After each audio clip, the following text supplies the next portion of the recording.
My name is Audrey McCullough. I accepted Christ as my Savior at a very young age, and ever since, He's been transforming my broken heart into a dwelling place for Him.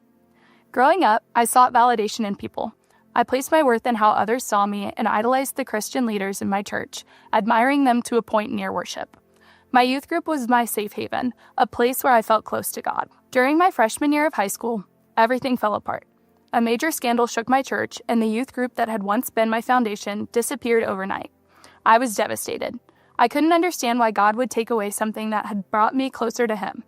It felt like betrayal. For a year, I wrestled with that hurt, sinking into an anxiety and depression, questioning my purpose as COVID shut down the world and left me isolated. But even in my brokenness, God was at work. He was tearing down the walls I had built against Him, patiently calling me back as I finished high school. I faced a very difficult transition into college when I battled the worst illness I had ever experienced and grieved the sudden loss of my grandma and childhood dog.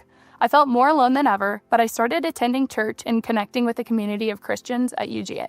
The second semester of my freshman year, I truly reconnected with God at the Unite conference where one of my friends accepted Christ for the first time. She told me that I was the first person who had shown her God's love instead of the judgment she had associated with the church. That moment opened my eyes. If God could use me despite everything I had held against Him, I needed to live for Him. As I began diving back into His Word and truly seeking Him, I realized that I had spent a large part of my life idolizing people instead of God. But people are imperfect. They will fail. God never does. I had spent so much of my life chasing perfection, trying to fill the emptiness with my accomplishments, only to find that nothing satisfied me. Since coming to UGA, I have realized that the void I had once felt could only be filled by the love of God, a perfect Savior, a faithful Father who has never abandoned me and never will. Now, I see God's presence in everything, but I no longer mistake anything but Him for perfection. I see Christ's servant heart in my dad, His compassion in my mom, His endless love in my grandma, and His faithfulness in my friendships.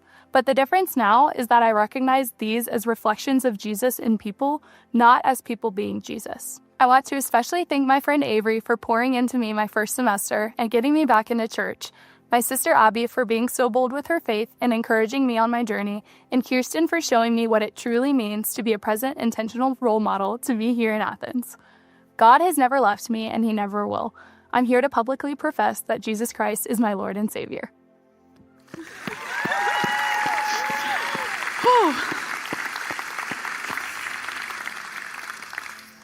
Can't make eye contact at you right now. In Matthew 5, Matthew records Jesus talking, and Jesus says, "You are the light of the world." And then he goes on to say stuff about how lights shouldn't be hidden, lights should be put on a basket for all to see. But the fun thing that I've learned about you in the past year is that you know your light doesn't come from you, it comes from Jesus inside of you. And so today, Jesus is getting the glory from this moment because you're putting Jesus' light on the stand so everybody can see.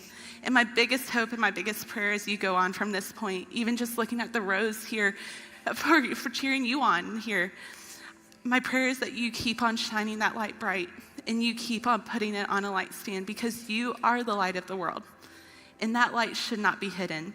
So it is my joy and it's my honor because that light is bold to baptize you in the name of the Father who loves you, the Son who gave His life for you, and the Spirit who now lives in you.